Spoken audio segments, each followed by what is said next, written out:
Hi, my beautiful family. Welcome back to Mr. Peter Stories. Today, I am not okay. My heart is shattered and my eyes are drowning in tears. I have lost a piece of my soul, my childhood friend, my brother, Benjamin Jacob. He suffered a heart attack and left this world too soon. He moved to New Zealand with his daughter a few years ago, and now I couldn't even say goodbye. I couldn't be there to hold his hand one last time. I couldn't tell him how much he meant to me. The pain of not being there is unbearable. I keep asking myself, did he know how much I loved him? Did he know I cherished every moment we spent together as kids, laughing, dreaming, and growing up side by side? Now all I have left are memories and a deep, aching sorrow, but I refuse to let his soul leave this world without love. Please, my beautiful family, let us pray together for Benjamin Jacob. Heavenly Father, with broken hearts, we lift up the soul of Benjamin Jacob to you. Lord, embrace him in your endless love, grant him peace, and let his spirit shine in your kingdom. Father, I pray for his daughter. Give her the strength to bear this loss, to feel her father's love even beyond this life. And Lord, for all of us who have lost someone dear, mend the wounds in our hearts, remind us that love never dies, and teach us to cherish every moment before it's too late. In your name we pray. Amen. My beautiful family, please listen to me. If you are holding on to anger, if pride is keeping you from making things right with someone you love, let it go. You don't know if you'll have another chance. Tell them you love them, hold them close, apologize, forgive, because once they are gone, only regret remains. Benjamin, my brother, I love you. You will always live in my heart. Now, my beautiful family, let's move toward today's story. Lightning split Manhattan's storm-blackened sky like silver lace as Mary Virginia guided her motorcycle through rain-slicked streets. The deluge hammered against her helmet with desperate intensity, each drop a silver bullet in the twilight. Her heart thundered in rhythm with the storm, while wind whipped her custom delivery uniform like dark wings against the autumn night. The specialized thermal bag strapped to her back held more than just another premium delivery from Le Petit Jardin. Chef Antoine's urgent call still echoed in her mind, his French accent thicker with emotion than she'd ever heard before. Ma chérie, this is not just food. This is destiny wrapped in parchment paper. Take it to the Aurora's penthouse. Tout de suite. The night holds magic for those brave enough to dance in the storm. Thunder rolled across the city like destiny's drumroll as the Aurora Hotel rose before her, its glass and steel facade piercing the storm clouds like a modern-day castle. Lightning transformed its windows into cascading diamonds, nature's own chandelier against the turbulent sky. The massive marble entrance gleamed wet and ethereal, while brass-framed revolving doors spun slowly as if waiting just for her. The doorman appeared with an umbrella large enough to shelter royalty, his practiced elegance a stark contrast to the wild night. "Miss Virginia," he nodded, recognition warming his voice. Chef Antoine called ahead. "The private elevator awaits." Water cascaded from her protective gear as she stepped into the lobby's warmth, the thermal bag remaining perfectly dry within its multiple layers of temperature-controlled protection. Mary had designed the system herself, understanding that perfection required attention to every detail, a lesson learned from years of elite deliveries that had helped fund her dream of owning her own restaurant. Her reflection caught in the elevator's polished doors, dark curls escaping their constraints, rain-kissed skin glowing under the ambient lighting. Grandmother's voice whispered from memory, "Baby girl, some nights carry magic in them. You'll know them by the way your heart dances before your mind understands why." The elevator purred upward, each floor marking another step toward what felt increasingly like fate. Mary smoothed her delivery uniform, a custom design that balanced professionalism with style. The bag's weight shifted slightly as she removed her riding jacket, revealing the crisp lines of her attire. Lightning flashed again as the elevator opened directly into the penthouse foyer, thunder following so closely it made the crystal chandeliers tremble. Mary's breath caught at the vista before her. Floor-to-ceiling windows framed Manhattan's storm-swept skyline, while soft jazz floated through the air like a tender caress. The space spoke of old money and refined taste, but with unexpected touches of warmth, fresh flowers, well-loved books, a chef's apron thrown casually over a leather chair. "I didn't order dinner." The voice came from the shadows near the window, deep, resonant, with an edge of authority softened by genuine curiosity. John Williams stepped into the light, and Mary felt time slow to a gentle waltz. At 35, he carried success like a well-tailored coat, but it was his eyes that held her attention. Steel blue touched with flecks of storm cloud grey, studying her with an intensity that sent warmth spreading through her chest.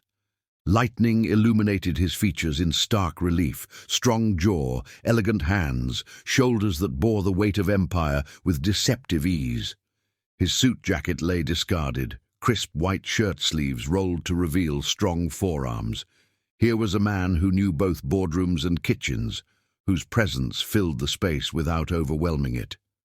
"Chef Antoine requested personal delivery," Mary replied, her voice steady despite the flutter in her stomach. "He marked it urgent." John moved closer, his presence filling the space between them with unspoken possibilities. A subtle frown creased his brow as he reached for the sealed envelope attached to the delivery bag.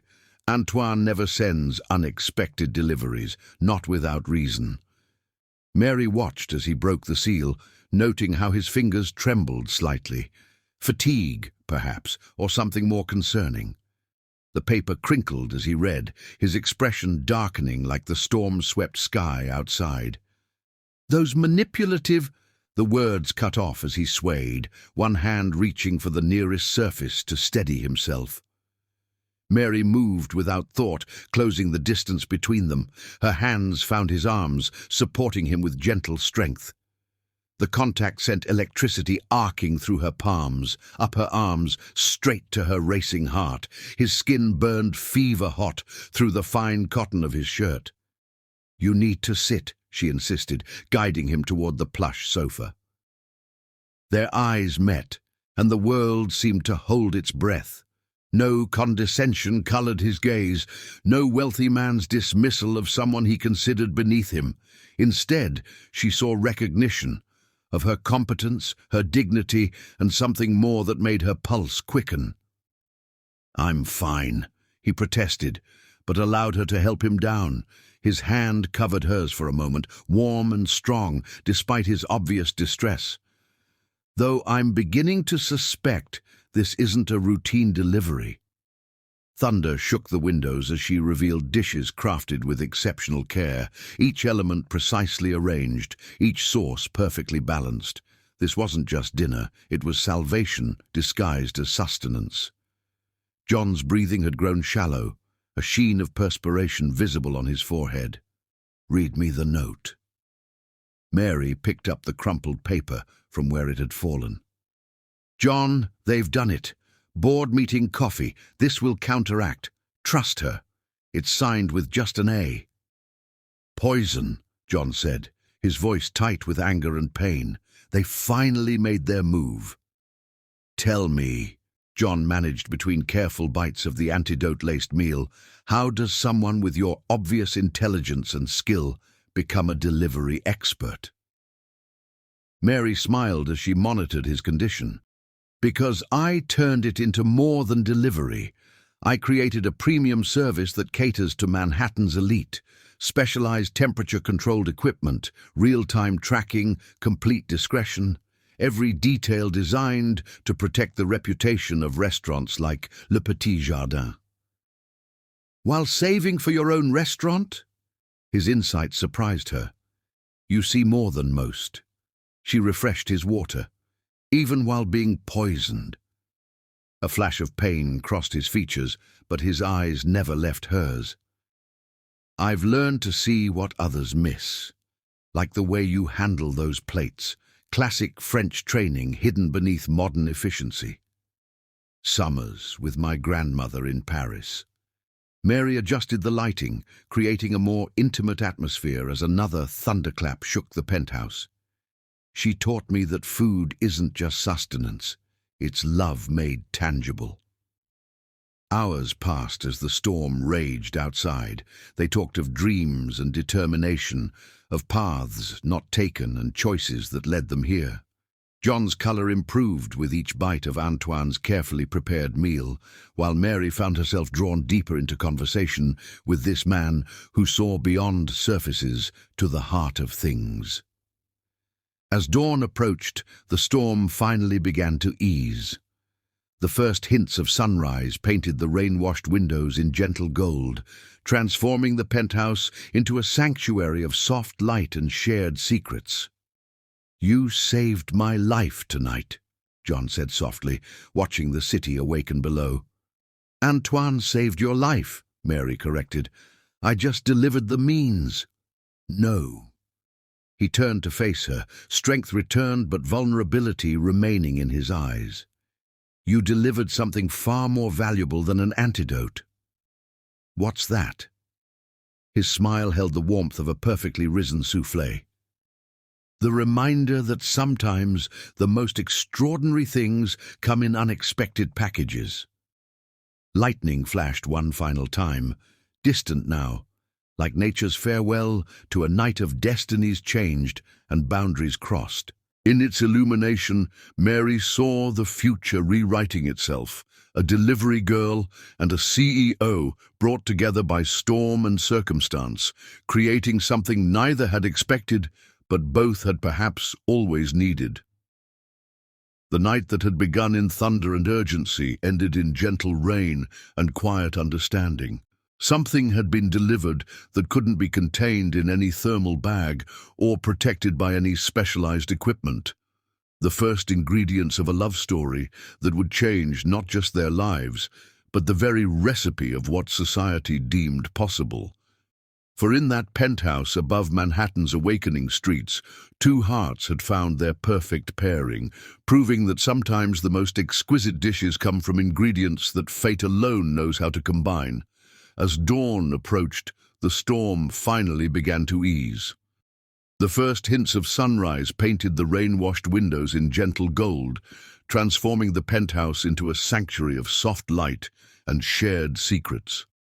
John had finally dozed off on the sofa, the antidote working its way through his system, while Mary maintained her vigil by the windows. "You saved my life tonight," he murmured sleepily, his eyes opening briefly to find her silhouetted against Manhattan's awakening skyline. "Antoine saved your life," Mary corrected softly, watching the city emerge from the storm's shadow. "I just delivered the means." "No." Despite his exhaustion, his voice carried conviction. "You delivered something far more valuable than an antidote." "What's that?" His smile held the warmth of a perfectly risen soufflé, even as his eyes drifted closed again. "The reminder that sometimes the most extraordinary things come in unexpected packages." Lightning flashed one final time, distant now, like nature's farewell to a night of destinies changed and boundaries crossed. In its illumination, Mary saw the future rewriting itself, a delivery girl and a CEO brought together by storm and circumstance, creating something neither had expected but both had perhaps always needed. She settled into the armchair near him, prepared to watch over his recovery until full daylight. Something had been delivered that couldn't be contained in any thermal bag or protected by any specialized equipment. The first ingredients of a love story that would change not just their lives, but the very recipe of what society deemed possible. For in that penthouse above Manhattan's awakening streets, two hearts had found their perfect pairing, proving that sometimes the most exquisite dishes come from ingredients that fate alone knows how to combine. And as the night storm faded into morning's promise, Mary Virginia prepared herself for whatever the new day might bring. Chapter 2. Trust in the Storm Dawn. Painted Manhattan's skyline in watercolor hues, the night's fierce storm gentling into a soft morning mist. Mary Virginia stood at the penthouse windows, watching the city awaken while monitoring John Williams' reflection in the glass. He'd finally fallen into a peaceful sleep an hour ago, the antidote working its way through his system. The elegant living room showed signs of their night-long vigil, empty espresso cups, careful notes tracking his symptoms, and the remains of Chef Antoine's life-saving meal. She'd insisted on staying despite John's protests, recognizing the vulnerability beneath his executive armor. A sound from the sofa drew her attention. John stirred, his eyes opening with surprising clarity. "You're still here." "Of course." Mary turned from the window, professional demeanor softened by shared experience. "Someone had to make sure you didn't try hosting a board meeting while poisoned." His laugh turned into a slight cough. "Speaking of the board." He reached for his phone, but Mary moved faster. Antoine's instructions were clear. 24 hours of rest before you tackle the viper's nest. She held the phone just out of reach, surprising herself with her boldness. Doctor's orders, well, chef's orders. "And what makes you think I'll listen?" Despite his words, amusement warmed his voice. "Because I've already called your assistant and cleared your schedule." Mary settled into the armchair opposite him, chin lifting slightly. "Citing a severe case of food poisoning, which isn't entirely untrue." Instead of anger at her presumption, respect flickered across John's features. "You're remarkably efficient at managing poisoned CEOs. Hidden talent?" "First time, actually." Mary allowed herself a small smile. "But I've built my business on discretion and attention to detail. Your assistant, Jessica, was quite helpful once I explained the situation in appropriately vague terms." John sat up slowly, testing his strength. "My security team must be slipping, letting you make calls from my penthouse." "Your security team knows me. I've delivered here before, though usually to your corporate events, not directly to you." Mary glanced at her own phone. "And Chef Antoine called them at midnight to authorize my presence." "He really did think of everything." John's expression turned thoughtful. "Tell me, how does someone with your obvious intelligence and organizational skills end up as a delivery person, even a high-end one?" "Because I turned it into more than delivery." Mary's passion crept into her voice. "I created a premium service that caters to Manhattan's elite. Specialized temperature-controlled equipment, real-time tracking, complete discretion. Every detail designed to protect the reputation of restaurants like Le Petit Jardin." "And the motorcycle?" "Fastest way through Manhattan traffic. Custom modified for stability and protection of the cargo." She caught his intrigued expression. "You're not the only one who understands innovation, Mr. William." "John," he corrected softly. "After sharing an assassination attempt, I think we can move to first names." A comfortable silence settled between them, broken only by the gentle patter of morning rain. Mary found herself studying his features in the dawn light. The strength in his jaw, the intelligence in his eyes, the way authority sat naturally on his shoulders, even in a moment of vulnerability. "You should try to eat something." She stood, moving toward the kitchen. "Nothing fancy, just toast to start." "Join me?" The question held more weight than a simple breakfast invitation. Mary hesitated. The night's intimacy had felt natural, wrapped in darkness and emergency. But daylight brought complications. He was still a CEO worth billions, and she was still a delivery girl with dreams of her own restaurant. "I know that look." John's voice carried unexpected gentleness. "You're drawing lines between our worlds. Don't." "Lines exist for a reason," she replied, but returned to her seat. "Especially in Manhattan. Those lines nearly got me killed." He leaned forward, intensity rolling off him in waves. "My board thought I was too unpredictable, too willing to challenge the old ways. They saw my background in actual kitchen work as a liability. You worked in kitchens? Mary couldn't hide her surprise. How do you think I met Antoine? Summer jobs in Paris while studying abroad. I believe in understanding every level of a business. His eyes held hers. And I believe the best innovations come from unexpected places or people. The weight of his words hung in the air between them. Mary felt the carefully constructed walls around her heart tremble. If you're trying to hire me, I should warn you, I don't work for others anymore. I built something of my own. Hire you? John smiled, the expression transforming his whole face.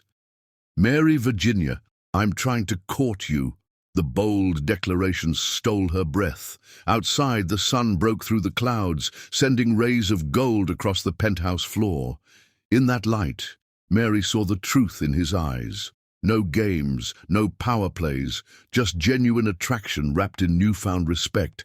You don't even know me, she managed. I know you spent the night saving my life instead of calling the police. I know you protected my privacy while ensuring my safety. I know you built a successful business based on understanding what the elite really need. He stood carefully, crossing the space between them. And I know that in all my years running restaurants and hotels, I've never met anyone who intrigued me more. This is crazy, but Mary didn't move away as he reached for her hand. The press would have a field day. Let them. His fingers intertwined with hers. My board already thinks I'm unpredictable. Why not prove them right in the most delightful way possible?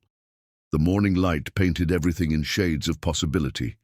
Mary looked at their joined hands, his bearing the subtle calluses of someone who hadn't forgotten his kitchen days, hers strong from years of managing her motorcycle through city streets, different paths leading to this improbable moment. Have dinner with me, he said. Not here, not as a delivery.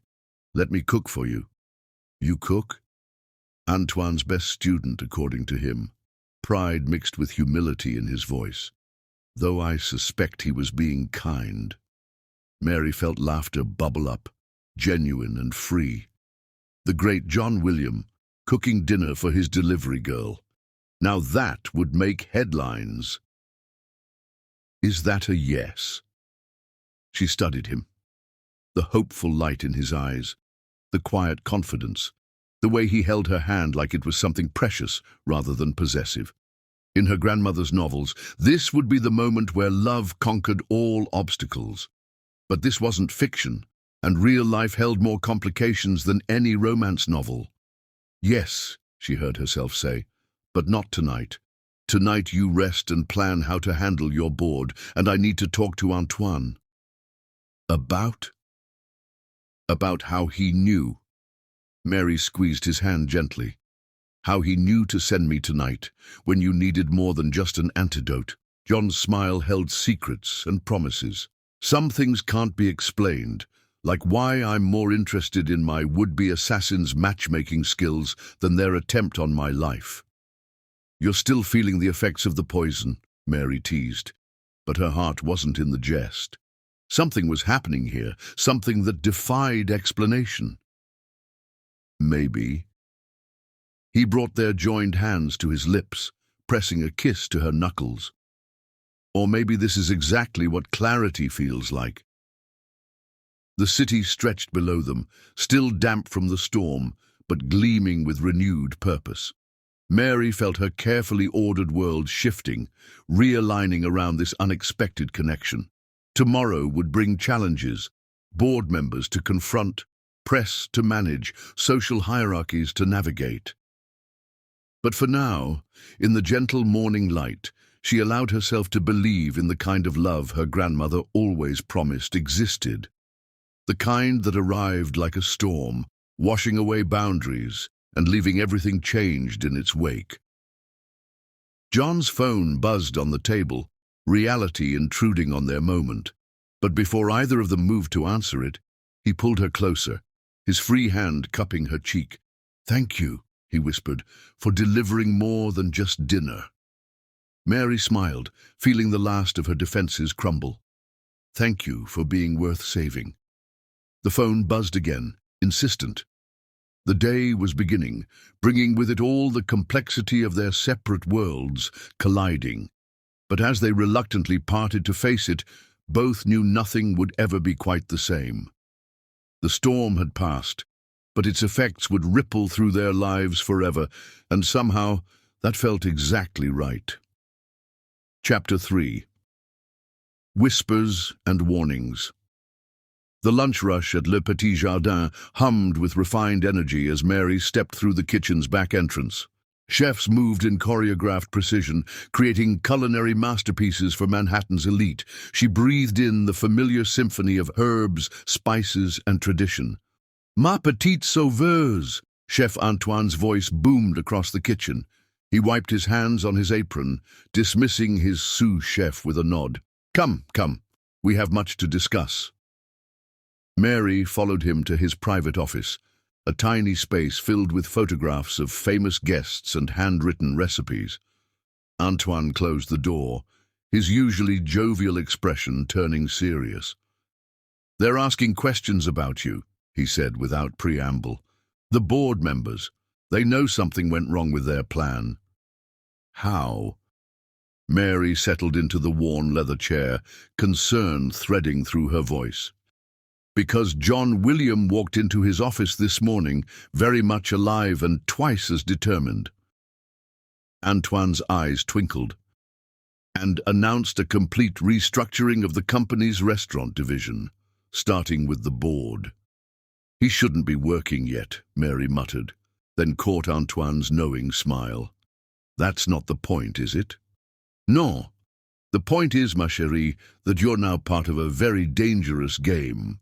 He pulled a folder from his desk. "These arrived at your delivery service office this morning. My contact in security intercepted them." Mary opened the folder, her breath catching. Photos of her entering the Aurora, time stamped from that stormy night. More of her leaving the next morning.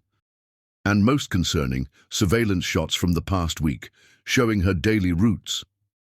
"They're watching me." "Oui. But they don't know what you know."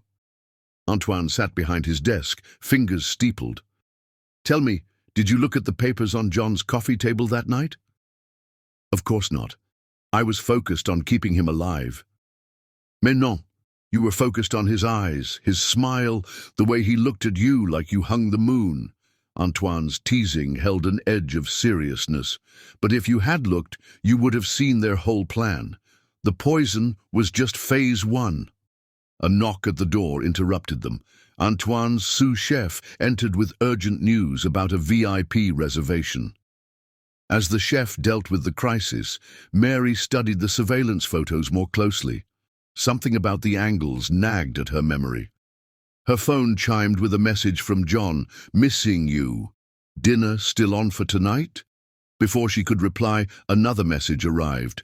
This one from an unknown number. "Stay away from him, or the next delivery will be your last." "They're getting desperate," Antoine said, returning to his desk, "which means you're both in danger." Both. The board thought John was a liability before. Now, Antoine spread his hands expressively. A CEO who survives their poison attempt and falls for a delivery girl, set impossible. They'll never allow it. Allow it? Mary felt steel enter her spine. They don't control his personal life. In their world, they control everything. Antoine's voice softened. But maybe that's exactly why you're perfect for him. You've never played by their rules. Mary's phone chimed again. "John, got your favorite table at Bella Luna. Let me prove I remember everything Antoine taught me." "He's cooking for you." Antoine clapped his hands in delight. "Magnifique. At least at Bella Luna I can have friends watching over you both." "I should cancel," Mary said, holding up the threatening message. "Keep him safe." "Et briser son cœur? Break his heart?" Antoine shook his head firmly. "Non. We protect him, and you, by being smarter than them." He pulled out a piece of paper, sketching quickly. They expect you to run scared. Instead, we set a trap. You go to dinner, let them think they're in control. Meanwhile, Mary leaned forward as Antoine detailed his plan. Outside the office, Le Petit Jardin's lunch service continued its elegant dance. In a boardroom across town, men in expensive suits plotted their next move. And somewhere between these worlds, a love story refused to follow anyone's rules but its own. "One more thing," Antoine said as Mary stood to leave. "That night, when I sent you to him, I didn't know about the poison." "What?" "I knew he was in danger, oui. I knew he needed someone extraordinary." The chef's eyes misted slightly. "But mostly, I knew he needed you, because you see him, not the CEO, not the billionaire. Just him." Mary felt warmth spread through her chest. "How could you know?" "The same way I know when a sauce is perfect, when a soufflé will rise, when a meal will change lives." He smiled softly. "Some things, ma chérie, you feel in your soul." Her phone buzzed again. The unknown number. Last warning. Mary straightened her shoulders, decision made. "Tell me more about this trap we're setting." Antoine's grin turned wolfish. "Ah, now that's why you're perfect for him. They expect fear, but you—" He kissed her cheeks. "You choose love." Evening approached, carrying with it promises and threats in equal measure. In her apartment, Mary prepared for a dinner that could change everything. In his office, John fought battles she couldn't see. And in the shadows, their enemies watched, unaware that sometimes the most powerful weapon is a heart that refuses to be denied. The stage was set. The players were moving into position, and somewhere in Manhattan's glittering maze of ambition and power, destiny smiled, knowing that some love stories refused to be intimidated into silence. Mary sent a final message before leaving to meet John. "Can't wait to taste your cooking. And don't worry, I bring my own antidote." His reply came instantly, brave and beautiful. "What did I do to deserve you?" She smiled, tucking the phone away. The answer, she knew, wasn't about deserving. It was about recognizing something rare and having the courage to fight for it. Tonight would test that courage, but Mary Virginia had never been one to back down from a challenge, especially not when the reward was a love story even her grandmother couldn't have imagined. Chapter 4. Midnight Kitchen. The Aurora Hotel's professional kitchen gleamed in the midnight hour, stainless steel surfaces reflecting the understated lighting. Mary Virginia's footsteps echoed softly as she moved through the empty space, breathing in the lingering aromas of herbs and fresh-baked bread. After their interrupted dinner at Bella Luna, cut short by an urgent board call, she'd found herself unable to sleep, drawn to the one place that always calmed her soul. The kitchen had become her sanctuary over the past month, a hidden refuge where she experimented with recipes during the quiet hours between premium deliveries. The head chef, impressed by her knowledge and Antoine's recommendation, had given her after-hours access. Here, she could perfect the dishes that would one day grace her own restaurant's menu. She didn't expect anyone else to be there at this hour, which was why the sound of whisking from the pastry station made her freeze. "Your technique is perfect," she said, recognizing the broad shoulders and rolled sleeves, "but most CEOs don't sneak into hotel kitchens at midnight." John William turned, a streak of flour across his cheek, somehow making him even more handsome. "Most CEOs don't know how to make proper crème pâtissière either, but Antoine insisted it was essential." "And why are you making pastry cream at midnight?" Mary moved closer, inhaling the vanilla-scented air around him. "Because I couldn't sleep after that ridiculous board call interrupted our dinner." He continued whisking, his movements confident and practiced. "And because I saw your motorcycle in the parking garage." Heat bloomed in Mary's chest. "You were looking for me." "Always." The simple word carried worlds of meaning. "Besides, I promised to cook for you. Better late than never." Mary hopped onto a clean counter, legs swinging slightly. "In the hotel's kitchen?" "I own the hotel." His eyes sparkled with mischief. "And I missed seeing you in action. The way you move in a kitchen. It's like watching a dance," says the man making pastry cream from memory. She watched his technique appreciatively. Most billionaires would just buy dessert. Most billionaires didn't spend their college summers learning the proper way to temper chocolate. He set aside the perfect pastry cream and began gathering more ingredients. "Antoine would disown me if I served store-bought anything." The mention of Antoine sobered them both slightly. Their mentor had been investigating the board's broader plans, using his vast network of restaurant industry connections. Each day brought new revelations about how deep the conspiracy ran. "Any news?" Mary asked, accepting the spare apron John handed her. "The board's called an emergency session for tomorrow morning." He measured flour with practiced precision. "Apparently, my recent behavior requires immediate attention." "Your behavior?" Mary began zesting oranges at his gesture, falling naturally into a cooking partnership. "You mean surviving their assassination attempt, or dating someone they can't control?" "Both, probably." John's hand stilled on the mixer.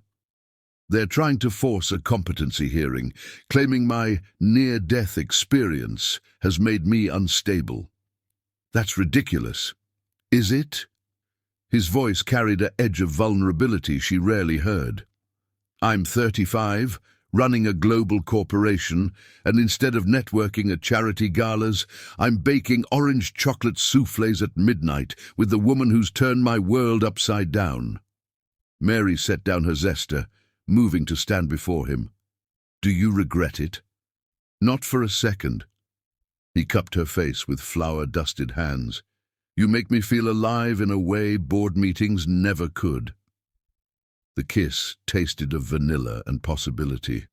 Mary melted into it, feeling the solid strength of him, the way his hands trembled slightly against her skin. When they parted, his eyes held a mix of passion and playfulness that made her heart race. "We should probably finish the soufflés," she whispered against his lips. "Probably."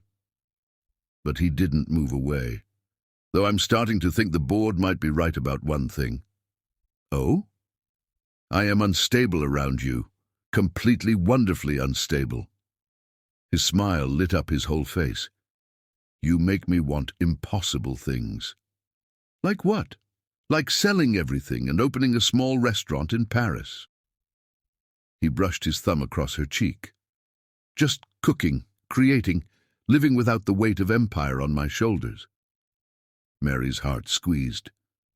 "You'd give it all up? For the right reason?" His gaze held hers steadily. "In a heartbeat." The moment stretched between them, heavy with implications. Then Mary reached up and smeared a dot of flour on his nose. "First, let's see if you can handle a midnight soufflé. Then we'll talk about Paris." His laughter echoed through the kitchen as they returned to their tasks, moving in perfect synchronization. They worked steadily, the comfortable silence broken only by occasional instructions or playful teasing. Mary found herself studying him, the precise way he separated eggs, the confident lift of his chin as he folded ingredients, the pure joy that radiated from him in this environment. "You really do love cooking," she said softly. "It's honest work." He began preparing the soufflé molds with practiced strokes. "In the kitchen, you either have skill or you don't. Money can't make a soufflé rise." "Is that why the board hates me? Because I represent that other world?" John set down his brush, turning to face her fully. "They hate you because you remind them of what they've lost. The ability to find joy in creating something beautiful. The courage to chase dreams instead of dollars." A noise from the corridor interrupted them. They froze, listening intently, but the sound didn't repeat. "We should check the security cameras," John said, tension entering his frame. "After we get these in the oven." Mary's practical nature took over. A fallen soufflé is an unforgivable tragedy. He smiled at that, but she noticed him positioning himself between her and the door as they finished their work.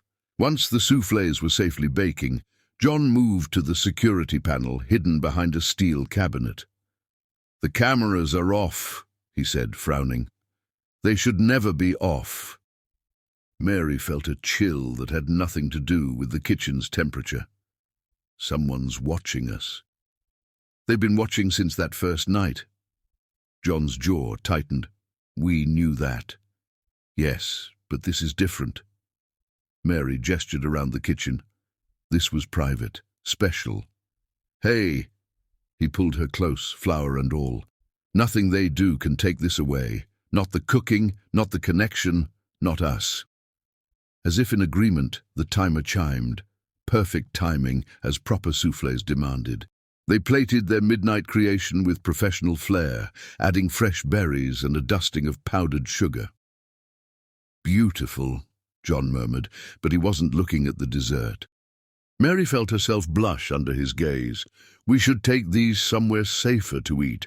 My office has good security." He gathered their plates. "And a perfect view of the city."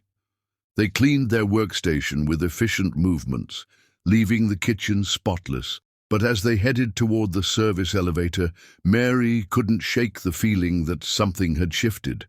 Their midnight cooking session had been more than just making soufflés. It was a declaration, a glimpse of a possible future that had nothing to do with corporate power or social status. And somewhere in the darkness, their enemies had witnessed it all, had seen not just a CEO and a delivery girl, but two people whose connection threatened everything they thought they controlled. The elevator doors closed on their private smile, their perfect soufflés, their shared dream of a different life. And in the empty kitchen, the security cameras quietly clicked back on, recording nothing but gleaming surfaces and lingering possibilities. The board would see the footage tomorrow, would see their CEO practicing French pastry at midnight, looking happier than he ever had in the boardroom, would see the way he moved around a kitchen with the same confidence he showed in negotiations. But what they couldn't understand, was that some things couldn't be controlled. Like soufflés that rose perfectly despite midnight timing, like connections that defied social boundaries, like love that bloomed in unexpected places, refusing to bow to corporate pressure or social expectations. In John's secure office, as they savored their creation and watched the city sparkle below, Mary finally voiced what they both knew. "They're going to try something bigger, aren't they?" "Yes." John's hand found hers, steady and strong. "But they don't understand what they're really fighting." "And what's that?" His smile held all the warmth of their shared kitchen moments. "The fact that some ingredients, when combined at just the right moment, create something absolutely unstoppable." The soufflés were perfect, of course, but it was the taste of possibility that lingered on their lips long after the plates were empty. Chapter 5. Protecting Hearts.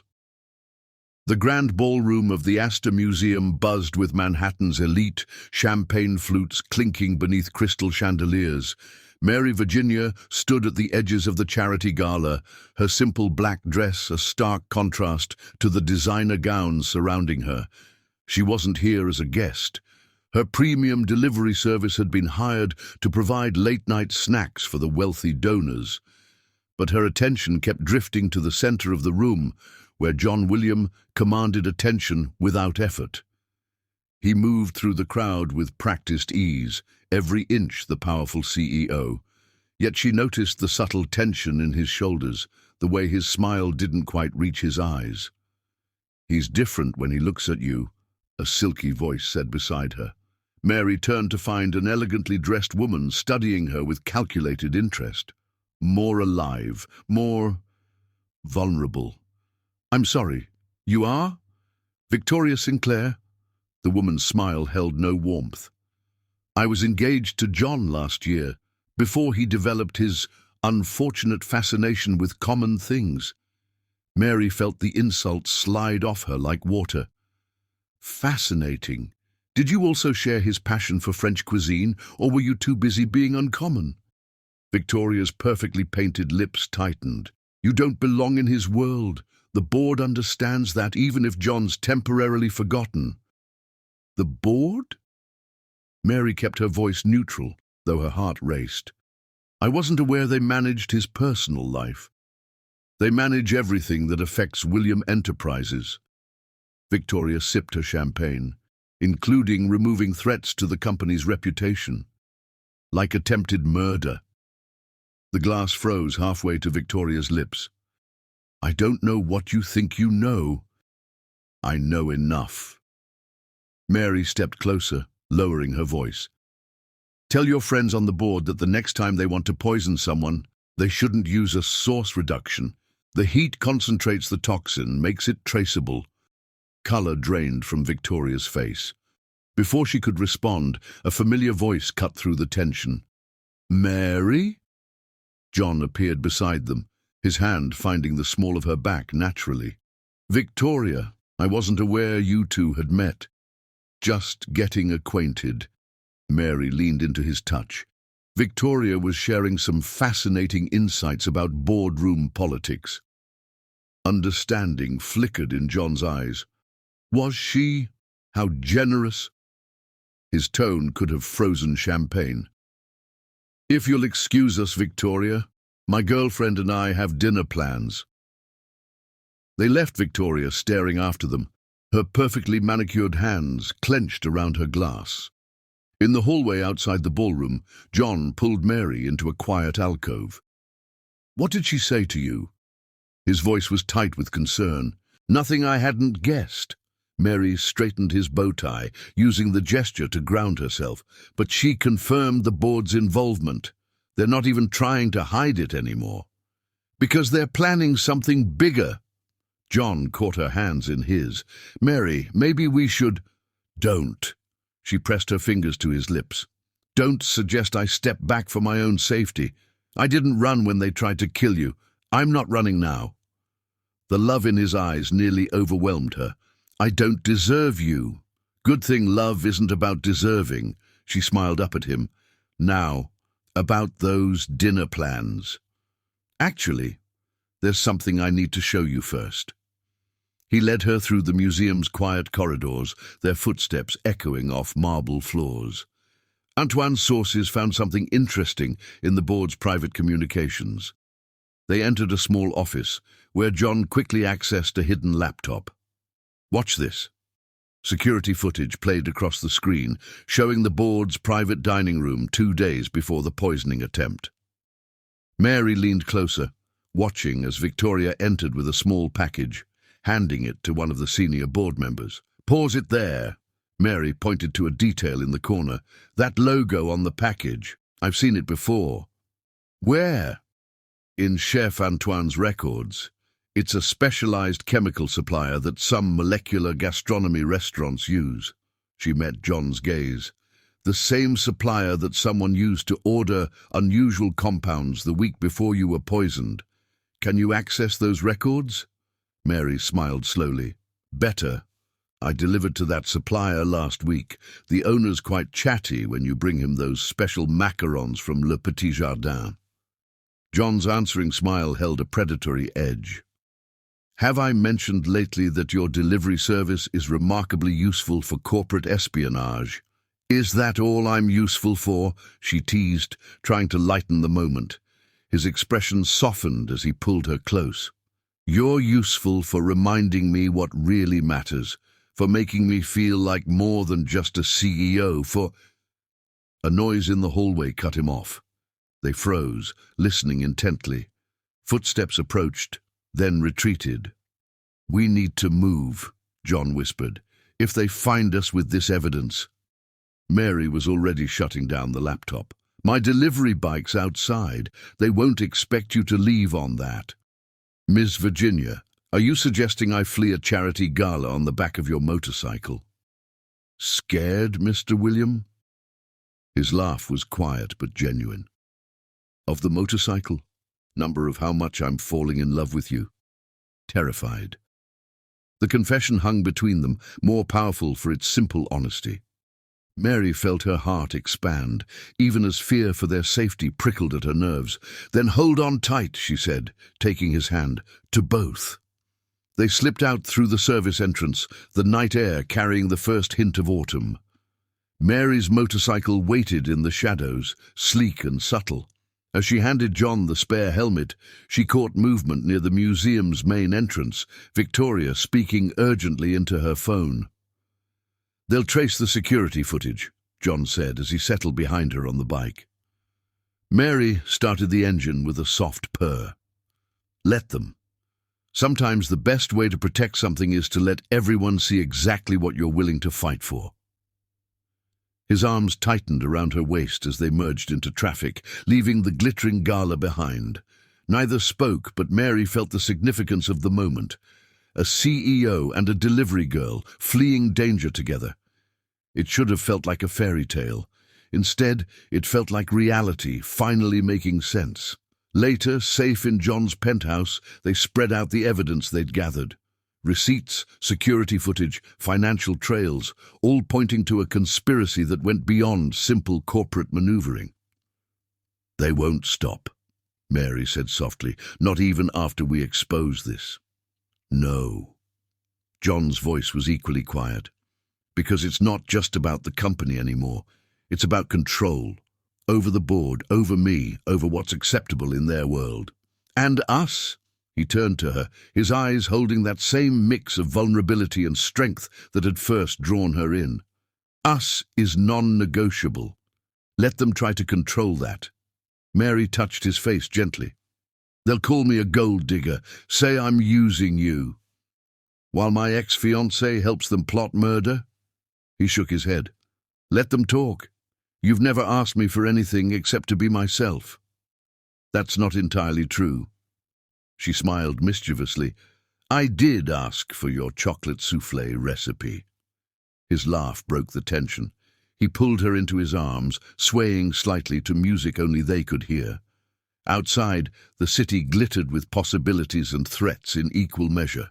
Tomorrow would bring new challenges, new battles, new attempts to tear them apart. But for now, they had this, evidence of crimes, proof of love, and the unshakable certainty that some things were worth fighting for. Even if the fight meant facing down the most powerful people in Manhattan. After all, as Mary had learned that first stormy night, the most important deliveries weren't about food at all. They were about hope and trust and the courage to accept something extraordinary when it appeared, even if it came with a side of corporate intrigue and attempted murder. Chapter 6. Corporate Storm. The William Enterprises boardroom crackled with tension as Mary Virginia placed a stack of folders in front of each board member. Her heels clicked against marble as she moved around the table, professional demeanor masking the fury in her heart. These men and women in their $1,000 suits had tried to murder the man she loved. John Williams stood at the head of the table, every inch the CEO despite the whispers about his competency. His steel blue eyes tracked Mary's movement, a subtle smile playing at his lips as she completed her task. Gentlemen, ladies, he addressed the board. You called this emergency session to discuss my recent behavior. I thought it appropriate to bring someone who's been instrumental in my personal investigations. This is highly irregular, Bradford Monroe, the senior board member, sputtered. A delivery girl has no place. Please, Mary cut in smoothly, open your folders. Papers rustled as 12 pairs of manicured hands revealed their contents. Mary watched faces pale, hands tremble, and eyes widen as they absorbed the evidence within. As you can see, she continued, her voice carrying easily in the stunned silence, I deliver more than just dinner. Sometimes I deliver justice. Security footage stills showed Victoria's chemical delivery, Bank records traced payments to shell companies. Employee statements detailed suspicious orders, and most damning, chemical analysis of the poison traced directly to the board's private supplier. "This is absurd," Victoria declared from her observer's seat near the window. "You can't possibly expect anyone to believe—" "The police believed it." John's quiet statement dropped like a bomb. "They're executing search warrants across the city as we speak, including your penthouse, Victoria."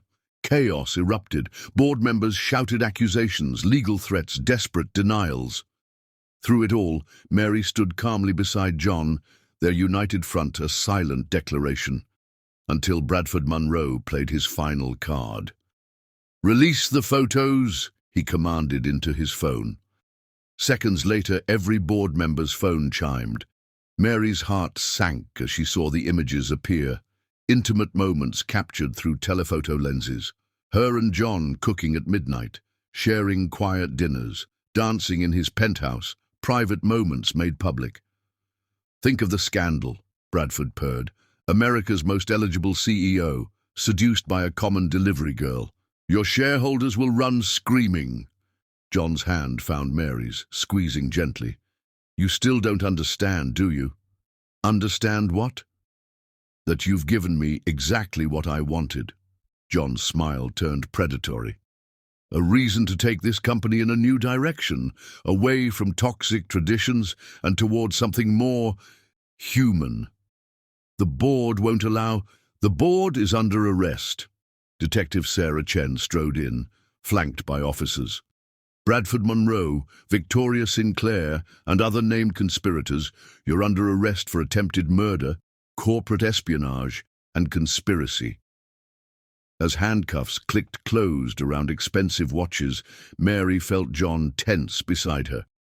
She knew what this moment cost him, not just professionally but personally. These people had been his mentors, his colleagues, his ex-fiancé. "John," Victoria called as they led her out, "you're throwing away everything for what? Love?"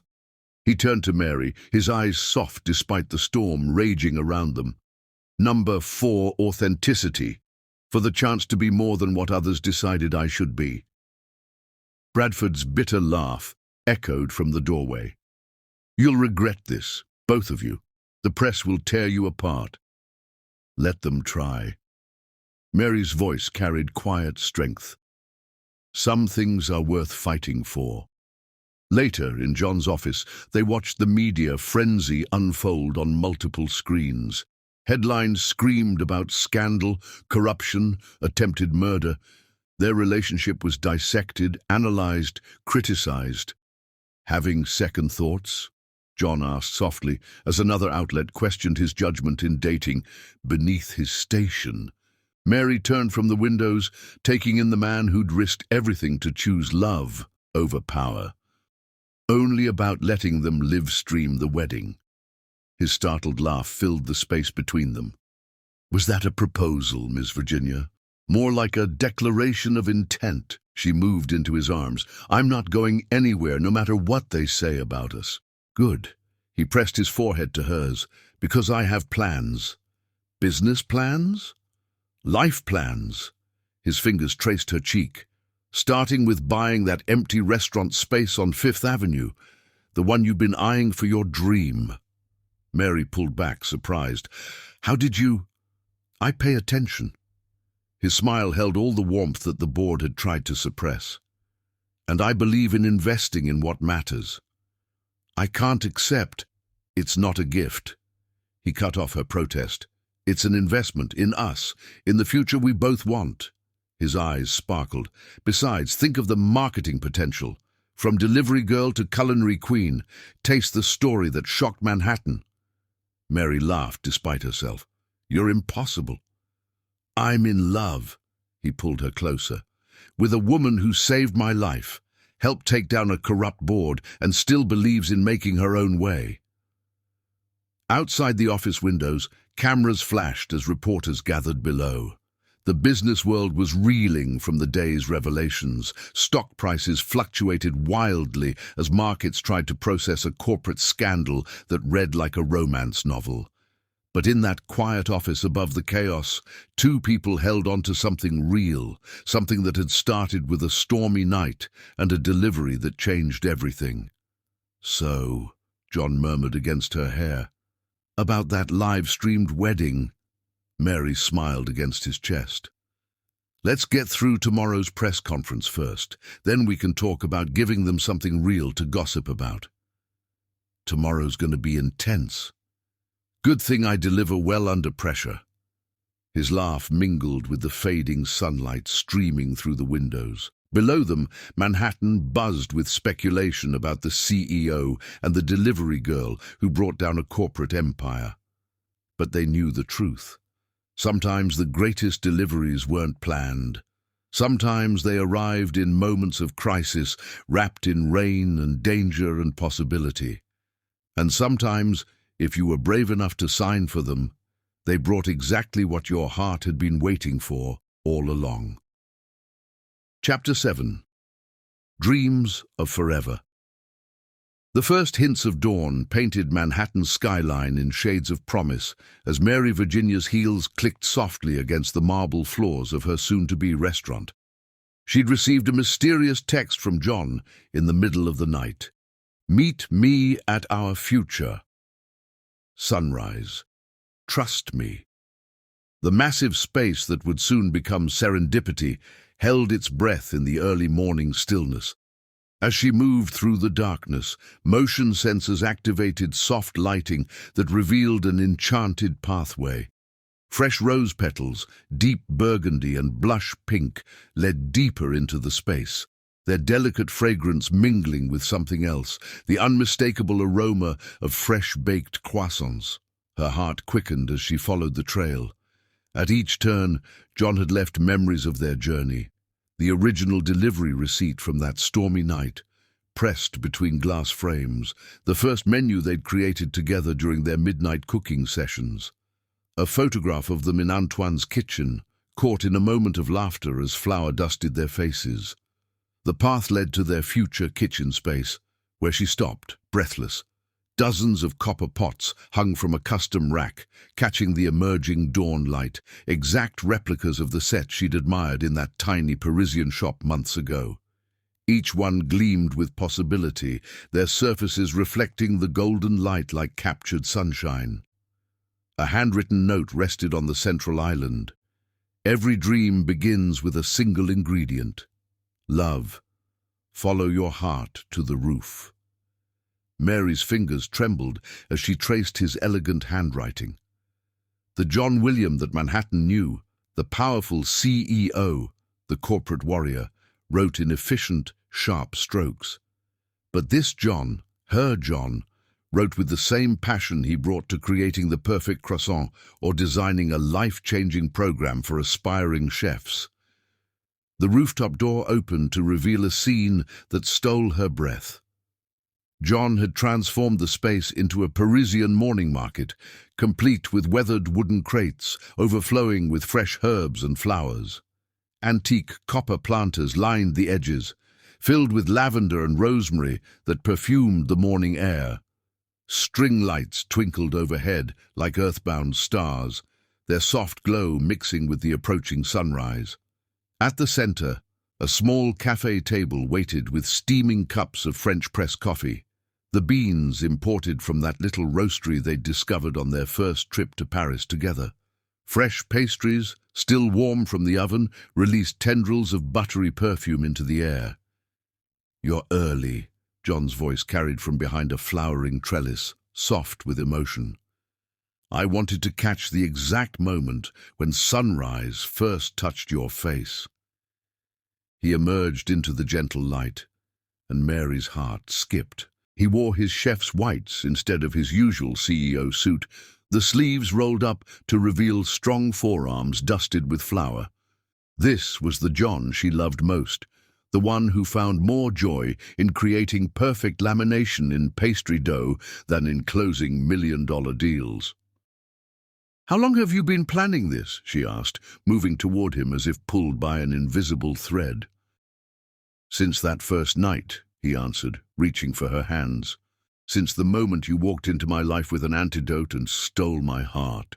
His thumbs traced patterns on her palms, sending shivers up her arms. "I remember everything about you, Mary Virginia. Every dream you've whispered, every hope you've held close, every wish you thought was too grand to voice." He led her to the table, pulling out her chair with old-world grace. The coffee cups, she noticed, were from their favorite midnight cafe, the one where they'd hidden from paparazzi during the height of the board's attempts to separate them. "These croissants," she said, recognizing his signature lamination technique. "You made them tonight." "This morning, actually. Couldn't sleep." His smile held secrets and joy. "Too busy making sure every detail was perfect, like you." The pastries were indeed perfect, crisp outer shells giving way to buttery layers that melted on the tongue. Mary closed her eyes, savoring the taste of love baked into every bite. "There's more," John said softly. He produced a leather portfolio, not his corporate one, but a well-loved moleskin she recognized from their late-night planning sessions. Inside were drawings, plans, dreams made tangible. A cooking school for underprivileged youth, a rooftop garden that would supply fresh ingredients to local shelters, a community space where people from all walks of life could come together over the universal language of food. "This isn't just about us anymore," he explained, his voice rich with emotion. "It's about everyone who needs to believe that love can transcend boundaries, that dreams don't have social barriers, that the heart knows no class distinctions." Mary traced the drawings with wondering fingers, recognizing elements from conversations they'd had over midnight meals and early morning coffee. He'd remembered everything, woven all their shared dreams into a tapestry of possibility. "But there's one more ingredient needed," John said, standing and offering his hand. "One final element to make this recipe perfect." He led her to the edge of the roof, where the sun was just beginning to crown Manhattan's towers with gold. The city stretched below them, a testament to dreams realized and barriers overcome. "Before I show you," he said, turning to face her fully, "I want you to know something. The board was right about one thing. You did change me, but not in the way they feared." His hands cupped her face with infinite tenderness.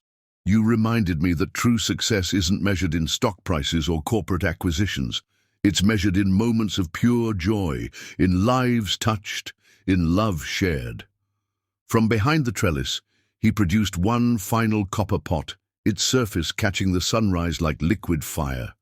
Inside, nestled on a bed of rose petals, sat an elegant velvet box. "I'm not just offering you a restaurant," he said, dropping to one knee. The morning light haloed him, turning his chef's whites to gold. "I'm offering you my heart, my dreams, my future. Every recipe we'll create together, every life we'll touch, every moment we'll share." He opened the box to reveal a ring that took her breath away, not for its obvious value, but for its perfect understanding of her. The central diamond was set in rose gold, surrounded by tiny copper-colored stones that matched their special pots. The band was engraved with a phrase that brought tears to her eyes. "Love delivers dreams." "Marry me," he whispered, his voice carrying all the warmth of fresh-baked bread, all the complexity of perfectly aged wine, all the sweetness of first light touching sugar. "Not because I'm a CEO or you're a rising star chef. Marry me because when we're together, everything tastes better, feels righter, shines brighter." Mary felt tears slip down her cheeks as she pulled him to his feet. Words seemed inadequate in the face of such perfect understanding, such complete love. Instead, she kissed him, pouring every dream, every hope, every certainty into the connection. When they finally parted, the sun had fully risen, bathing them in golden light that seemed to emanate from their own glowing hearts. Around them, Manhattan awakened to a new day, unaware that on one special rooftop, a recipe for forever was being sealed with tears of joy and tastes of tomorrow. "Yes," she whispered against his lips. "To all of it, to every dream, every plan, every moment. John slipped the ring onto her finger, and Mary felt the weight of all their shared possibilities settling into place. This wasn't just an engagement. It was a promise to keep believing in magic, in second chances, in love that arrived unexpectedly and changed everything. They spent the morning planning their future between kisses that tasted of perfect croissants and promises. The sun rose higher, warming the herbs around them until their fragrance filled the air like nature's blessing. Eventually, they would have to face the world below. The press, who would turn their engagement into headlines, the society that would buzz with opinions, the empire they would build together. But for now, they had this perfect moment, this rooftop sanctuary where love rose higher than any souffle and dreams bloomed more beautifully than any garden. Because sometimes the most exquisite recipes aren't found in fancy cookbooks or passed down through generations. Sometimes they're written in moments like these, when two hearts find their perfect pairing in life's grand feast, when love simmers to perfection in the kitchen of destiny. And as they held each other in the morning light, surrounded by copper pots and possibilities, Mary and John knew that their greatest creation wouldn't be a restaurant or a corporation or even a culinary empire. It would be this love story, unexpected, unshakable, and perfectly seasoned with all the ingredients that made life worth savoring. The rest of Manhattan might be rushing into another busy day, but on their rooftop garden of dreams, time stood still, measured only in heartbeats and kisses and the promise of all the delicious moments yet to come. Chapter 8. Savory Choices. Moonlight spilled through the windows of Le Petit Jardin's empty dining room as Mary sat alone at her favorite table, the James Beard Foundation's letter before her. The prestigious award nomination should have filled her with pure joy, but instead, her heart felt heavy with the weight of choice. 6 months of intensive training in France, a dream opportunity that now felt like an impossible decision. The familiar scent of Antoine's signature beef bourguignon drifted from the kitchen, where the old chef worked late, preparing for tomorrow's service. The aroma carried memories of all the nights she'd spent here, learning, growing, dreaming of her own restaurant. Now those dreams were within reach, but at what cost? "I thought I'd find you here," John's voice carried through the quiet space, gentle as a whisper. He appeared in the doorway, still in his CEO suit but with the tie loosened, a sign of the long day he'd endured fighting the board's latest attacks. "How did you know?" Mary asked, though her heart already knew the answer. He always found her when she needed him most, because this is where our story really began. He moved through the moonlit room with quiet grace. "Where Antoine first saw what we could be, long before we knew ourselves." He settled into the chair beside her, close enough that she could catch the faint scent of his cologne, mingled with the lingering aroma of the morning's baking session. He'd been stress baking again, a habit she found endlessly endearing in a man who commanded a corporate empire. "You've seen the news?" she asked softly. "About the board's latest move?" His hand found hers naturally. "They're calling for a vote of no confidence, claiming my personal choices have compromised my business judgment." "Because of me." The words tasted bitter on her tongue. "No!" His voice carried steel beneath its velvet. "Because they fear what we represent. Change, authenticity, the courage to choose love over protocol." Mary touched the James Beard letter with her free hand. "And now, this." John lifted the letter, reading it in the silvery light. His smile, when it came, held all the warmth of a perfectly proofed brioche. "Mary, this is incredible. The Rising Star Award, this could change everything for you." "For us," she corrected gently. "Everything we do affects us both now." He set the letter down, turning to face her fully. In the moonlight, His eyes held the same intensity they'd had that first stormy night. "Tell me what you're thinking, all of it." Mary stood, moving to the window where Manhattan's lights twinkled like earthbound stars. "I'm thinking about the night you almost died, about how choosing to stay, to fight for you, changed both our lives." She felt him approach, his presence warming her back. "And now I have another choice. 6 months in France, training with the masters, building the connections that could make our restaurant legendary." She turned to face him. "But 6 months away from you, while the board tries to destroy everything you've built." John's hands found her waist, pulling her gently closer. "Do you remember what you said to me the night we got engaged? About dreams and choices? That the best recipes come from unexpected combinations." "Exactly." His smile held secrets and possibilities. "So let's create something unprecedented. Together." He led her to the kitchen, where Antoine pretended not to notice them as he stirred his bourguignon.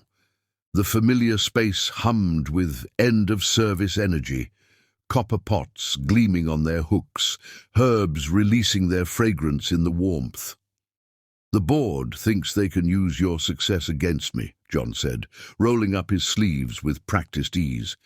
"They believe your opportunity will either separate us or prove I'm too distracted by personal matters." He began gathering ingredients with the confidence of someone who knew this kitchen as well as his boardroom. Flour, butter, eggs, the foundations of something wonderful.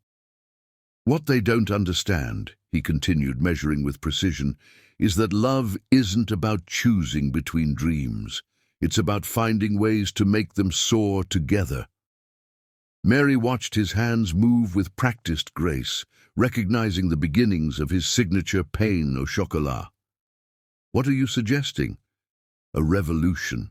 His eyes sparkled as he worked the dough. "What if we turned your training into something bigger? Something that changes not just our lives, but the whole industry." Antoine abandoned all pretense of not listening, moving closer as John outlined his vision. A partnership with the James Beard Foundation, a program that would bring French masters to their restaurant, creating a new kind of culinary school that broke down barriers between fine dining and real-world experience.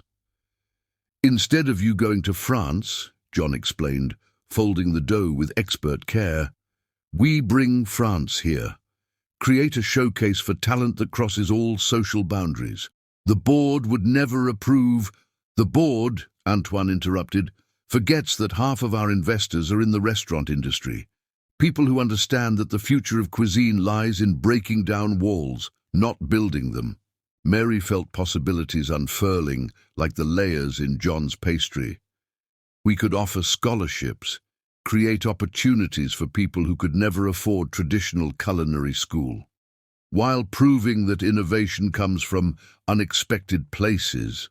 John's hands were dusted with flour, but his eyes shone with executive brilliance. "The board wants to claim I'm distracted by love? I'll show them how love creates better business than fear ever could." The kitchen filled with the aroma of baking bread and brewing possibilities as they planned into the night. Antoine added his connections, his wisdom, his belief in their vision. Each idea built upon the last, creating something as perfectly layered as the pastry rising in the oven. "There will be resistance," Mary cautioned, though her heart already sang with the rightness of their plan. "Let them resist." John pulled her into a flour-dusted embrace. "While they're plotting in boardrooms, we'll be creating something real, something they can't touch because they don't understand it." "The magic of food?" she teased, breathing in his familiar scent of cologne and creativity. "The magic of authenticity." His thumb brushed flour from her cheek. "They spend so much time maintaining appearances, they've forgotten what it means to build something from the heart." Antoine watched them with paternal pride, his bourguignon simmering forgotten on the stove. "Now that's settled, perhaps we should discuss the real challenge." Harder than revolutionizing culinary education while fighting a hostile board? Mary asked. Oui, Antoine's eyes danced. Choosing the perfect menu for your wedding, one that tells your whole story. And just like that, they were planning again. John returned to his pastry. Mary started listing potential dishes, and Antoine offered sage advice about balancing tradition with innovation.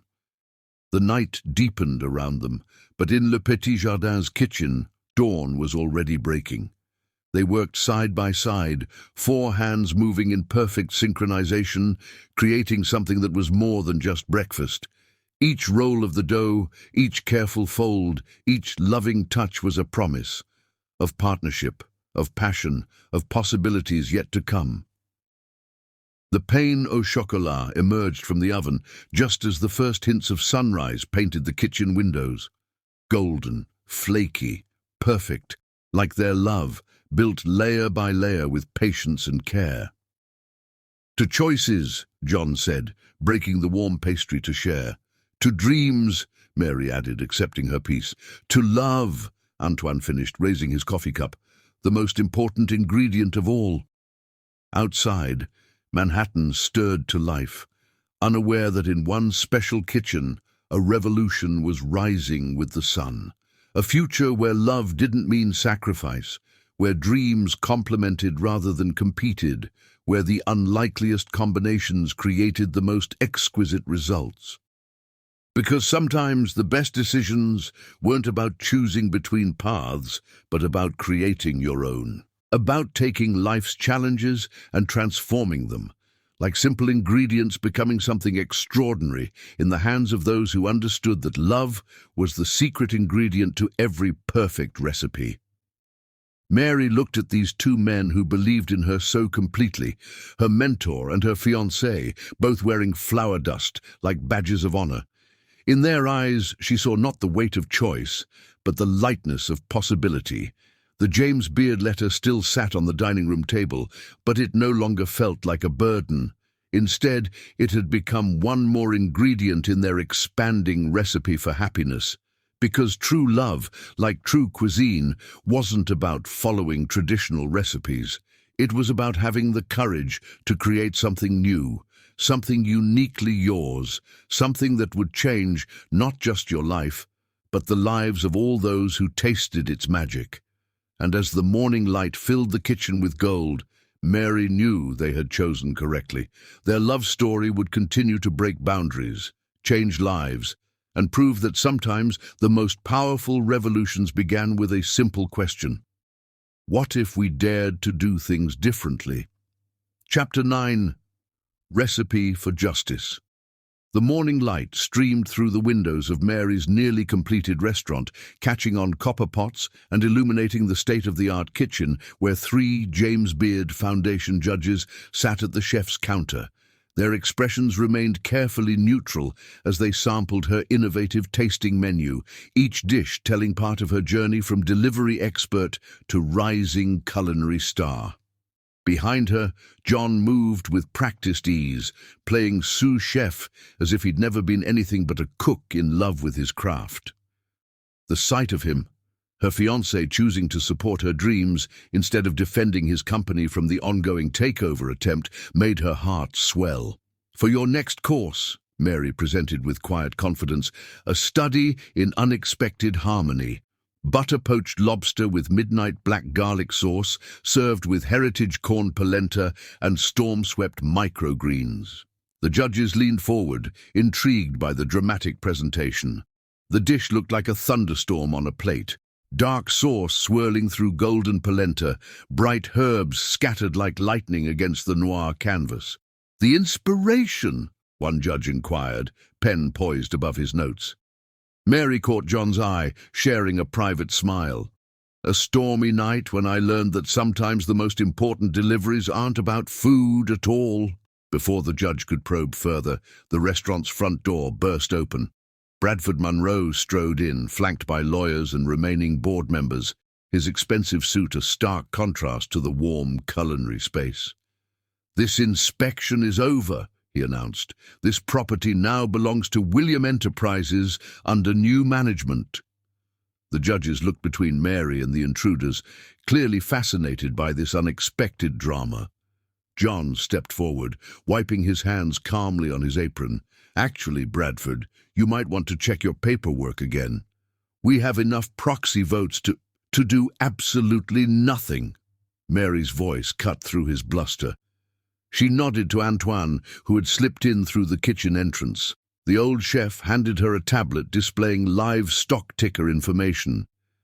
"You see," she continued, moving to stand beside John, "while you were busy plotting hostile takeovers, we were cooking up something special." John's smile held years of boardroom victories.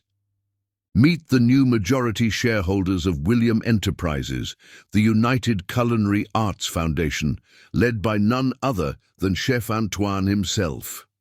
Bradford's face purpled. "Impossible!" "We tracked all major stock purchases." "Oui," Antoine said cheerfully. "You tracked the big moves, but did you notice all those small purchases? Chefs, restaurateurs, food service workers, each buying a few shares here and there over the past months?" "People who believe in our vision," John added, "of a company that values innovation over tradition, passion over pedigree." Detective Chen entered with perfect timing, warrant in hand, and people whose investments were perfectly legal, unlike certain board members' recent activities. Mary watched the color drain from Bradford's face as his lawyers began backing away, but it was John's next move that truly surprised everyone. "I'm willing to make a deal," he said calmly. Bradford's eyes narrowed with desperate hope. "What kind of deal?" "Resign quietly, all of you. Sign the confession Detective Chen has prepared." John's voice held no malice, only certainty. "In return, we don't pursue personal financial damages." "Why would you offer that?" Mary answered for him. "Because sometimes the best revenge is living well." To demonstrate her point, she turned back to her judges. "Now, shall we continue with the tasting? I believe we were discussing the power of unexpected combinations." The next hour unfolded like a carefully choreographed dance. While Detective Chen processed Bradford's resignation and confession, Mary and John continued their culinary presentation. Each dish told part of their story, from that first stormy night through midnight cooking sessions to their shared dreams of changing the industry. Mary's final presentation brought appreciative murmurs from even the most stoic judge. For dessert, a trilogy of soufflés, dark chocolate with storm cloud tea, vanilla bean with golden courage, and rose petal with new beginnings. A reminder that sometimes the most powerful thing we can do is rise above expectations. As the perfectly timed soufflés rose proudly in their ramekins, John slipped his arms around her waist. Like a delivery girl who became a star chef, and a CEO who remembered his first love was cooking, she added softly. The head judge stood, smoothing her napkin with deliberate grace.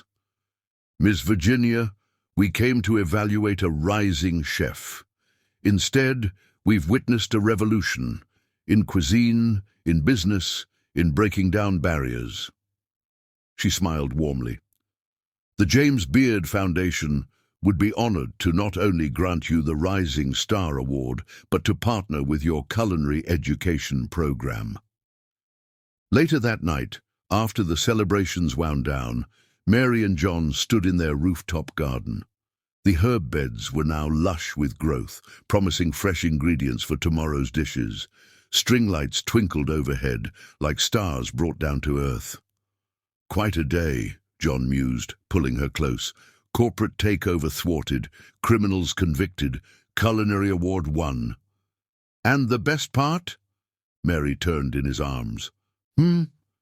"We did it together. No choosing between dreams, no sacrificing love for success." His kiss tasted of chocolate soufflé and triumph. "To our next adventure." "To all of them," she corrected. "Every single one." Above them, a shooting star streaked across the Manhattan sky, nature's blessing on their victory. Below, their restaurant hummed with possibility. And between these moments, two people who had dared to deliver love against all odds held onto the future they'd fought so hard to create. Because sometimes the best recipes weren't about following rules or meeting expectations. They were about having the courage to combine unlikely ingredients and create something extraordinary, just like a delivery girl and a CEO who had proved that love could rise above any challenge as perfectly as a midnight soufflé. Chapter 10. Simmering Success. The kitchen of Serendipity bustled with morning preparation as Mary adjusted the collar of a nervous young chef's jacket. Diana, a former delivery driver with a passion for pastry, represented everything their culinary scholarship program stood for. Raw talent finally finding its chance to shine.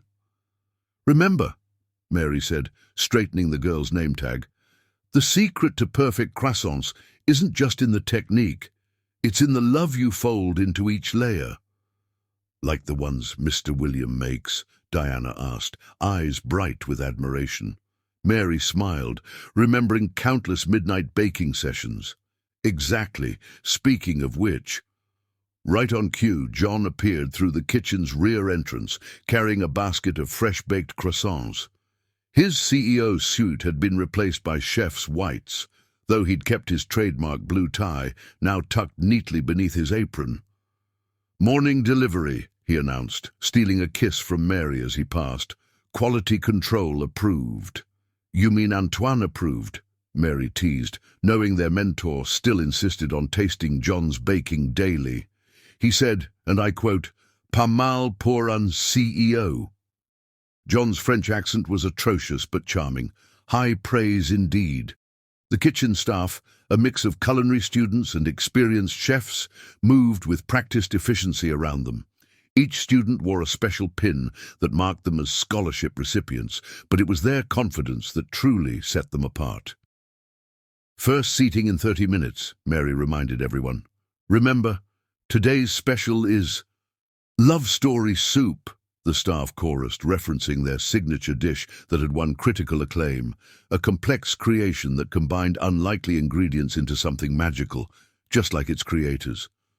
John watched Diana return to her pastry station, pride evident in his expression. "She reminds me of you." Same fire in her eyes. "She reminds me of us both," Mary corrected. "The drive to create something authentic, no matter what anyone thinks." Their conversation paused as Mary's phone chimed with a message from their contractor. The renovation of their second location, a combination cooking school and fine dining restaurant in Paris, was ahead of schedule. "Antoine's going to cry when he sees the kitchen plans," John said, reading over her shoulder. "Happy tears." Mary pulled up the latest designs. His dream of bringing American innovation to traditional French cuisine is finally happening. Speaking of dreams. John's voice softened as he steered her toward their private office. "Have you seen this morning's press?" He handed her the Wall Street Journal, where their innovative business model made front-page news. "Revolutionary Restaurant Group redefines corporate culture," the headline declared, followed by a detailed analysis of how they'd transformed both the culinary and business worlds. "Stock's up again," John noted casually. "Turns out treating people like family is good for business." "Who knew?" Mary touched the article's accompanying photo. Their entire staff, from dishwashers to executive chefs, gathered in the rooftop garden for a family meal. "We knew. From that first night, we knew what really mattered." "Money?" John teased. "Love," she corrected, pulling him close. "Love of food, of creativity, of giving people chances they deserve." Their moment was interrupted by excited voices from the kitchen. They emerged to find Antoine himself making a surprise inspection, his chef's whites crisp despite the early hour. "Mes enfants," he called out, embracing them both. "I come with news." The old chef could barely contain his excitement as he revealed that the James Beard Foundation wanted to create a new award category inspired by their program, the Innovation in Culinary Education Award. "They want you both to chair the committee," Antoine announced, "to help find more diamonds in the rough, more passion waiting to shine." Mary felt John's hand find hers, squeezing gently. They'd come so far from that stormy night of delivery and danger. Now they stood in their own kitchen, surrounded by dreams made real and lives they'd helped transform. "There's something else," John said, once the excitement died down. "Show them, love." Mary pulled out the blueprints they'd been saving for the perfect moment. The staff gathered around as she unveiled their next project, a series of small, mobile cooking schools designed to reach underserved communities. "Because everyone deserves a chance to chase their passion," she explained, "even if they can't come to us." Diana, the young pastry chef, wiped tears from her eyes. "Like food delivery, but instead of bringing meals, we're delivering dreams," John finished, "one kitchen at a time." Antoine beamed with paternal pride. "And you thought you were just a delivery girl and a CEO playing at love." "We were," Mary said softly. "But love has a way of delivering exactly what you need, exactly when you need it." The morning sun streamed through the windows, catching on copper pots and happy faces. In an hour, the restaurant would open for another day of breaking barriers and building bridges through the universal language of food. But for now, in this quiet moment of celebration, Mary and John held on to each other, and the truth they'd discovered that stormy night months ago, that the greatest success comes not from following recipes, but from following your heart. Diana's voice broke their reverie. "Chef, the croissants are ready for inspection." "Coming," they answered in unison, then laughed at their shared response. As they moved back into their kitchen's warm embrace, Mary caught John's eye. Happy, his smile held all the warmth of a perfectly proofed pastry. Deliciously so. Around them, their culinary family continued their morning dance, each person adding their own special ingredient to the recipe of success they'd created together. Because sometimes, the most extraordinary dishes come from combining unexpected elements with generous portions of love and a dash of serendipity. Chapter 11. Social Soufflé.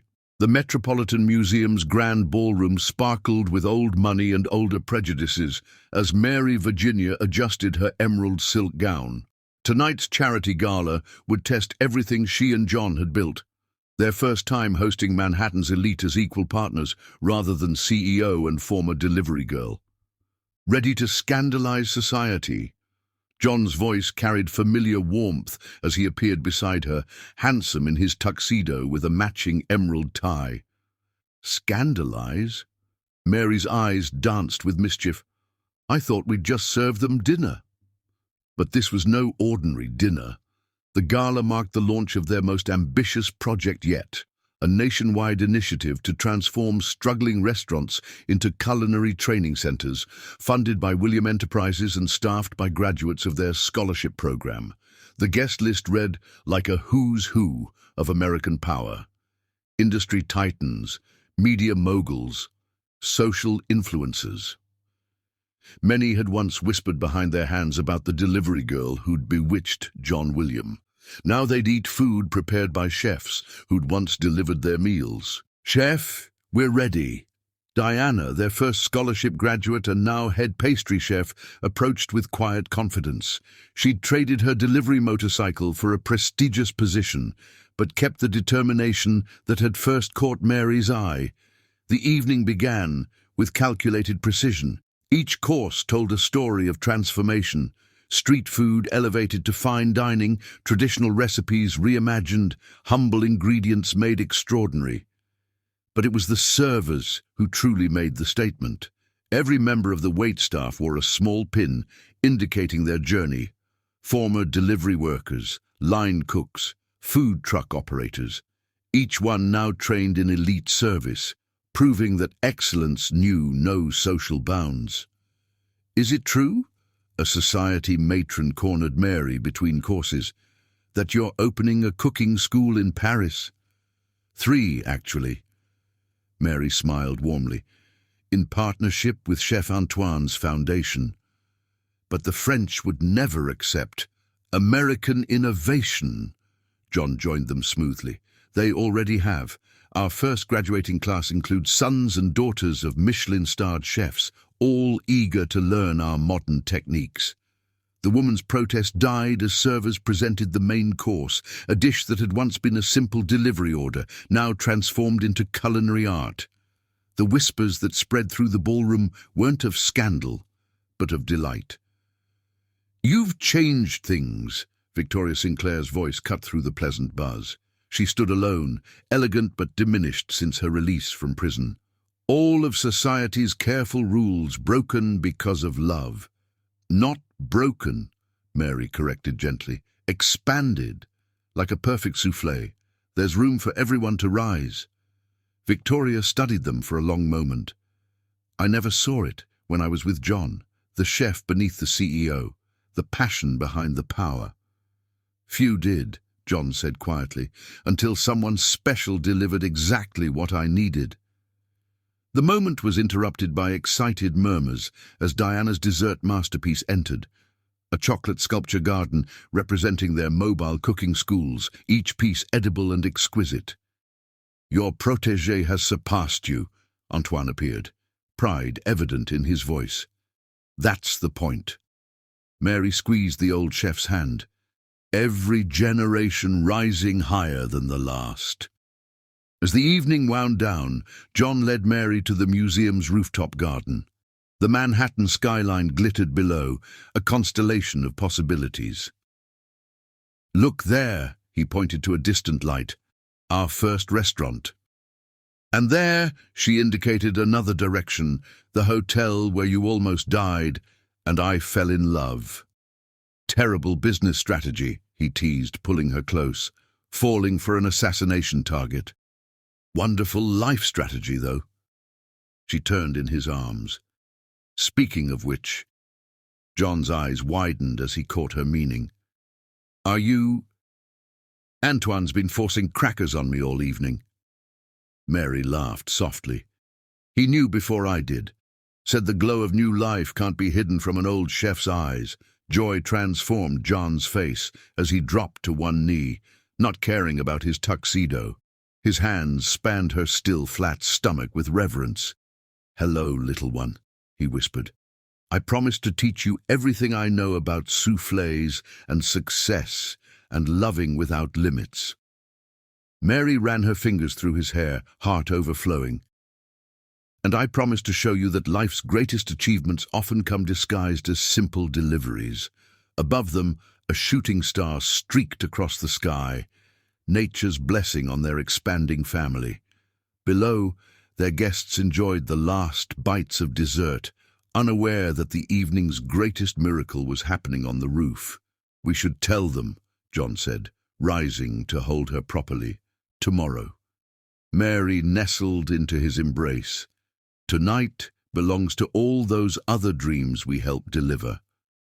As if on cue, fireworks burst over the city, the grand finale of another charity gala nearby. But for Mary and John, the colourful display celebrated something more personal, the newest addition to their recipe for happiness. Their love story had already changed Manhattan's social landscape, transformed the culinary world, and proven that passion knew no class boundaries. Now it would take on its greatest role yet, showing a new generation that life's sweetest moments come from daring to love beyond limits. The baby would arrive into a world their parents had helped reshape, where delivery workers could become master chefs, where CEOs could follow their hearts, and where every kitchen held the potential for magic. "Ready for this new adventure?" John asked softly. Mary's smile rivaled the fireworks. "As long as we're delivering it together." Hand in hand, they watched their city sparkle, knowing that their greatest creation yet was just beginning. After all, The best recipes were the ones that kept evolving, growing richer with each new ingredient life provided. And this newest addition promised to be the sweetest yet. Chapter 12. Love's Final Course. Moonlight silvered the copper pots in Serendipity's kitchen as Mary stood at her familiar workstation, hands moving with practiced grace over a special creation. The restaurant was closed for a private celebration, their first wedding anniversary, though the moment held another secret yet to be revealed. The kitchen, usually bustling with students and staff, now held only memories and possibilities. Each surface gleamed with the care of a space that had witnessed countless dreams taking flight. Through the windows, Manhattan's lights twinkled like stars brought down to earth, reminding her of that first stormy night when a simple delivery changed everything. "Something smells magical," John's voice carried through the quiet space. He appeared in the doorway, still in his chef's whites from teaching the evening's advanced class. Their ritual of hands-on instruction had surprised many who expected the CEO to delegate such tasks. But John had never forgotten his first love, the pure joy of creating with his hands. "Don't come closer," Mary warned playfully. "This is a surprise, like the surprise you've been carrying for the past 3 months. His eyes sparkled with knowing as they dropped to her slightly rounded belly, visible even under her chef's coat. Mary laughed softly. "You knew." "Antoine told me this morning, said he could taste it in your latest sauce creation." John moved closer, despite her warning, wrapping his arms around her from behind. Something about the balance of flavors being distinctly maternal. "That old matchmaker." Mary leaned back into his embrace. "He's never wrong about these things. Never." John's hands settled protectively over their growing miracle. "Remember what he said the night we met? The right meal at the right moment can change lives forever." The oven timer chimed, and Mary pulled away to retrieve her creation. As she set the perfectly risen soufflé on the counter, John's breath caught. Written in chocolate across the delicate surface were the words, "Twins." "Mary." His voice cracked with emotion. "Look closer," she whispered. Nestled beside the soufflé sat 2 tiny chef's toques, each embroidered with a perfect miniature spatula. "Boy and girl," she said softly. "Double the blessings, double the dreams." John pulled her into a kiss that tasted of joy and possibility. When they parted, both had tears in their eyes. "I have something for you, too," he said, reaching into his pocket. He produced an envelope bearing the William Enterprises logo. Mary opened it to find legal documents, the transfer of full ownership of Serendipity and all their culinary education centers into her name. "John, I can't—" "You already have," he interrupted gently. "Every student you've mentored, every life you've changed, every barrier you've broken, you've earned this 1,000 times over. I'm just making it official. But the board will be thrilled. Our culinary division's profits have tripled since you took charge. Turns out love is good business." Mary traced her fingers over the papers, remembering every step of their journey. "We've come so far from that first delivery. And we're just getting started." John's voice held excitement. "Wait until you see the plans for the children's cooking program I've been developing, teaching kids from all backgrounds that food is love, creativity, possibility, like the lessons we'll teach our own." Mary's hand found her belly again. A knock at the kitchen door interrupted them. Antoine entered, carrying a vintage bottle of sparkling cider. "Pour 3, non 4, he exclaimed, seeing the soufflé's announcement. His joy filled the kitchen like sunshine. "I felt it in my bones this morning. Double the magic." As they celebrated with their mentor, Mary looked around at the kingdom they'd built together. Not just restaurants and schools, but a revolution of the heart. A world where passion knew no boundaries, where love delivered the most unexpected gifts, and where every kitchen held the potential for miracles. To the future, John raised his glass. To family, Antoine added.